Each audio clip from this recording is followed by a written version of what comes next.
In today's video, I'm going to talk about early retirement and the question many of you are asking, am I ready to quit work? Now, I retired when I was 55 and I just had my 60th birthday, so I've been at this almost 5 years.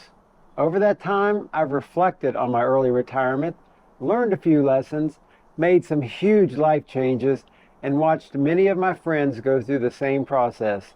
So today, I want to share with you my insights and my experiences as it relates to the biggest decision of my retirement life, and that was simply retiring. So let's go. We're John and Bev, and we are the Retirement Travelers. Before we get started, I want to introduce myself. My name is John Martin, and my wife Bev and I are travel bloggers. We have a website where we write about our full-time world travels. We're also on Instagram, and we keep it updated with our location, so if you'd like to follow along, you can find us there. You can also sign up for our newsletter. We're also on Facebook and LinkedIn, but our biggest presence is here on YouTube. During my career, I worked for one company in heavy industry. I began as an engineer right out of college and moved through the company in many roles, from technical management to operational management of various locations and regions. I began working in the mid-'80s and retired at the end of 2019 after 34 years. When I began with the company, they offered a pension, but it was phased out and the company went with a 401k only program and a company match. Because of my early entry into the company, I was grandfathered into the pension plan for salaried employees, and I knew that if I served for 30 years, I would be eligible at age 52 for a full pension.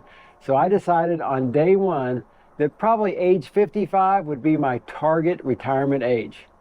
It's important to note that Bev and I did many things well over the years, but also made several mistakes. Our best decisions were to have a savings first mentality.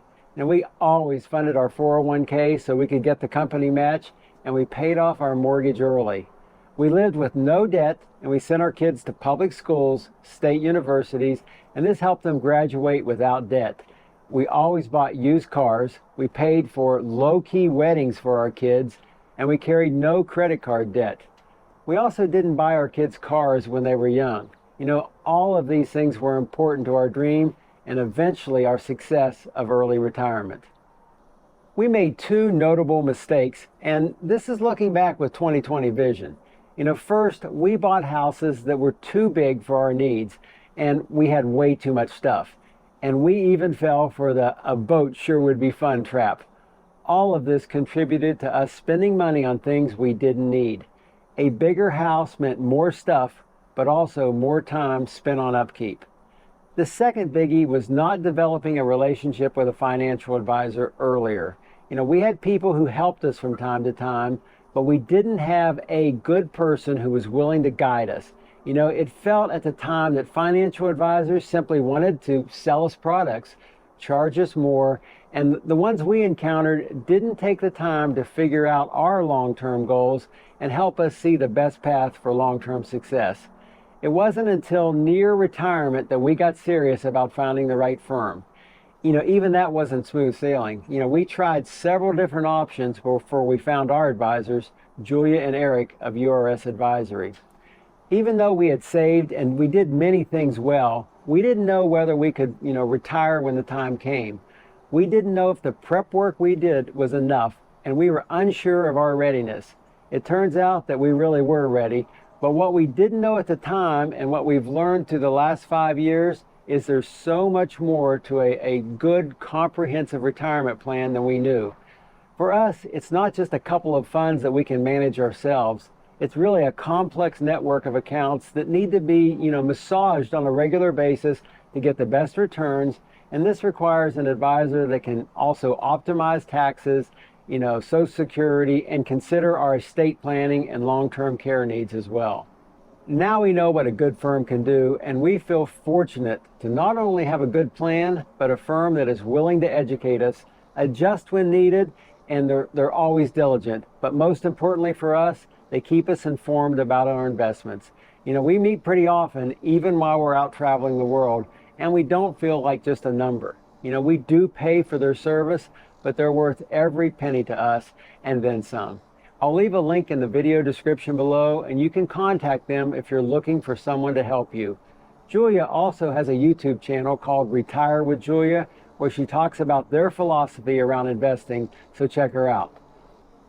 The biggest difference in early retirement and full age retirement is the time span where you cannot access your retirement funds without penalty. For some people, this means sustaining yourself for several years. You won't be able to get to your 401k, you won't have Social Security, and most of the time you'll have to fund health insurance on your own because you're not 65 where Medicare starts. A big challenge is having to extend your retirement savings to add an additional 10 years or so to spending down your plan. Now, it is easier to create this plan when you retire at 65 or 70, but when you retire at 50 or 55, you have many more years where you aren't working and your savings have to stretch much further. Another factor that you should consider is the fact that your last 5 to 10 years can usually be your highest earning years. They were for me. So choosing to step away at that time was a big deal. I was prepared for years of savings, but I had several coworkers who switched companies at full retirement, not only to double dip, but because they just couldn't bridge that gap for these difficult years. Many people take on a part-time job to help with this issue. For Bev and I, she had a dream to try her hand at something creative, and while she had given up her career early on to raise children, I knew she was highly intelligent and very creative, and I was excited to jump on board and give blogging and YouTube a go. For us, it's not so much about making a buck as it is making a thing, a great blog or an inspirational video. We love creating and living our lives differently than we did when I was working. Earning a little bit helps, it helps bridge the gap, and I suppose we're like many people who retire early. We're just looking for purpose and not just a paycheck. When I worked, I had a big purpose in my life, and I can see how people struggle with this issue in early retirement. Boredom isn't something that I face, but I've heard from many friends, and many of them do if they don't make an effort. Of all the things that trip most people up, it's funding their health insurance. Now that might be one of the top 10 questions that we get on this channel is, what do you do for health insurance? Let's face it, it is very expensive. I'm eligible for the company retirement health plan, but the bad news is it is very, very pricey. We pay almost $2,000 a month, and after much research, we can't seem to beat this price. Believe me, we've tried. One of the things I did early, and this was part of the save first mentality, was to fund my deferred compensation when I became eligible during my career. Now, if you're young and you have this option, do it. Essentially, what I did was hold back some of my salary so that I could receive a paycheck after my retirement. It wasn't easy to forgo this money. We were raising 5 kids, but it's made a big difference to us in retirement. This has helped us bridge the gap for several years. Even if you don't have this option from your company, the point is that you must make sacrifices to retire early. You must save, and you must be willing to forego some of the things to help you bridge this gap until Social Security or your retirement funds become available. For many people who want to retire early, it might mean 15 years of living below their means to make it happen. The choice is live below and retire early, or be a big spender and work until you're 65 or 70. It's sometimes a choice that is achievable with some extra gumption. There are a lot of people who can give you a financial formula and tell you if you're ready, and I'm not going to get into this because everyone arrives at the moment of retirement at a different place. I'm not a financial advisor, but I see several things that I want to throw out there as an option for you to consider. As Bev and I travel the world, we see something that many of our friends wouldn't consider: moving to a low-cost country or even slow traveling through many low-cost countries. We see seniors doing this all around the world, and they are thriving. If you have any desire to see the world, slow travel, or do FlexPat living, this is a great alternative to living in the States in a high-cost location. For example, you could downsize your things, sell your home, and go travel for a few years during these gap years. Countries like Thailand, Romania, Colombia, and Mexico are all great choices, but there are many more. You could reduce your expenses drastically if you needed to without having to buy a home or planning to stay long term. There are some great bargains out there. We have a great video out there that we think you might find interesting if you want to explore this option. Another thing that people don't consider is downsizing. Bev and I downsized to go travel the world, and after 5 years, we know that this has had the biggest impact on our lives. There's not one thing that we wish we had that we gave away, and we don't regret the decision. Having no stuff is life-altering, and it only made our lives richer.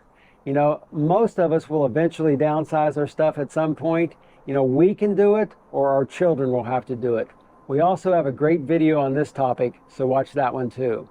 A big reason many people delay retirement is to finish paying off their home. For many people, they are paying off a family home that is much larger than they actually need. Yes, I know you've worked hard for that beautiful house. I know your kids will come home some, but is it really necessary? Why not consider downsizing now, reduce your expenses, and live smaller so that you could quit work earlier? Bev and I had a beautiful home, but when we think back on it, it was just a thing. You know, it was lovely and we enjoyed it, but we enjoy our life so much more now. We are living such a big life, and while there are times when we wish the pillow was a little softer or our flight wasn't delayed, overall, we are seeing the grandest things in the world. We're taking in museums, we're learning stuff at every turn, we're trying new foods, and meeting some of the most amazing people in the world. Our old house doesn't compare to this life. You know, had I been hard-headed and said, no, I've worked so many years and I'm tired, we'd be okay, but we wouldn't be great. Another thing that I look back on is, unfortunately, I've already lost a couple of my work friends. As we age, our bodies begin to break down, and it's inevitable that past age 65, things will happen. And it's very sad to see someone who's worked so long, saved for so long, have the money to retire early, and when they finally do retire much later, they don't live long enough to enjoy it. We all have a short window of time in our go-go years. For us, we're in those years right now. We think that by age 70 or 75, we're going to be in our slow-go years. And at age 80, based on our other family members, we see those as our no-go years, or at least very, very slow go-go years. You know, if you retire at age 65, you might have 10 years of go-go, and you might have 5 years of go-go and 5 years of slow goes. If you have big dreams of travel or volunteering or spending time with family, you might experience disappointment when you realize that you can't do everything that you'd imagine you'd be doing, you know, when you retired at age 65 or 70. I know early retirement isn't possible for everyone, but I also know that a lot of people prioritize their goal. They're clever and they find a way. You know, they work hard, but they save smart. They usually have a partner that's on board, and they approach life as a glass half full and not half empty. If you're one of these people, you can do it. It's not easy, but we think if you're smart, if you keep focused, and if you find the joy of life in the simple things, and you focus on building a great family that values experiences and family togetherness, you can achieve this goal. I'm blessed to have had a great career, that I worked hard, and I saw the fun in the journey. Now, Bev and I are living our dream, and it was all worth the delayed gratification that we endured. Be sure to hit subscribe and follow along on our retirement journey around the world.